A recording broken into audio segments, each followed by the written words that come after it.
દાહોદની હોસ્પિટલમાં અંધશ્રદ્ધાના નામે ધતિંગ થયા। સ્વજનો મૃતકનો આત્મા લેવા માટે પહોંચ્યા। તાંત્રિક સાથે સ્વજનો હોસ્પિટલ આવ્યા। 3 મહિના પહેલા અકસ્માતમાં એક વ્યક્તિનું મૃત્યુ થયું હતું। મધ્યપ્રદેશના લોકોએ હોસ્પિટલમાં વિધિ કરી। સફેદ કપડા સાથે તાંત્રિક ધૂણતા નીકળ્યા।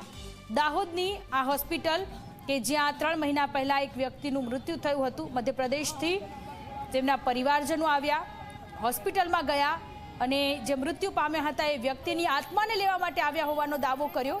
હાથમાં વ્હાઇટ કલરનું કપડું અને વ્યક્તિ ધૂણતો નજરે પડી રહ્યો છે।